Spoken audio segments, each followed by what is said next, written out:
Good morning, everyone. This is Christine Nelson with Remax Fine Properties. I just wanted to talk about something that I've heard that some people are thinking about doing and why I don't think it's a good idea. So I have heard that people are thinking about selling their house now and taking the money and renting for a while until prices come down. There are a few things that you should know if that is something that you're considering. Rentals are almost harder to find right now than even resale homes. It's very, very hard to find a rental. It can be done. There are rentals out there, but I wouldn't bank on that. Landlords are also raising rental prices, so you'll probably end up paying a lot more than you would if you were just paying your mortgage. The other thing that is going on right now is inflation, and when we're going through inflation, you do not want to have any hard money, any hard cash. You want to have it in real estate, have it in the stock market. We may have a correction. A correction is anything 9% or less of a fall from previous price at the prices of the previous year. Nobody knows when or if for sure we'll have the correction. What happened in 06 and 07 with the crash is very different than what's happening today. Then we were having mortgage companies underwrite bad loans to people who shouldn't have been able to afford them, and because of that, banks are under strict they're under strict rules now so that they can't do that. So we're not seeing that. What we are seeing is a lot of supply and demand issues. People aren't moving. A lot of them are working from home now. They don't have to move to switch jobs.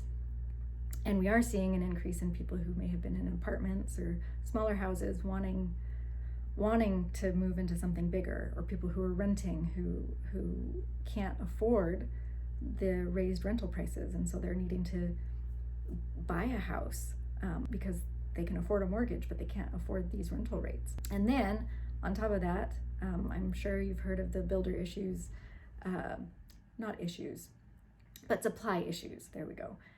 It's harder and harder to even find new builds. I have a gal who, she has been trying to get a new build for about 6 months now, and finally found the new build she wanted, and it was a lottery system. And so every month they would pick 6 names from hundreds of names of people who wanted a home, and every month they would increase their prices. So it was getting to the point where if she did not have her name called, get her name picked, that she was going to be priced out. She wasn't going to be able to afford the next price hike for the next month.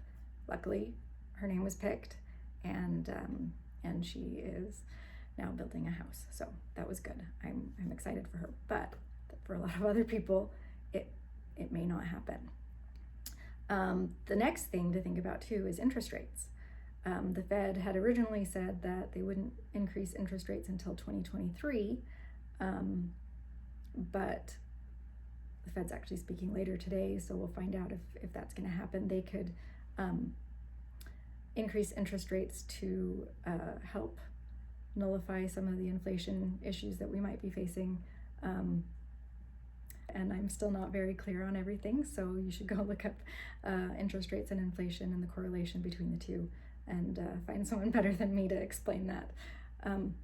But even if we have a 9% correction, you might end up paying a lot more in interest to the banks for your loan than you would on the actual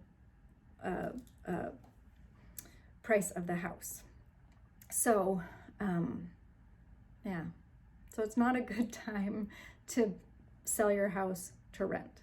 Now, sell your house and move, that's a whole other story. We'll do that on a different day.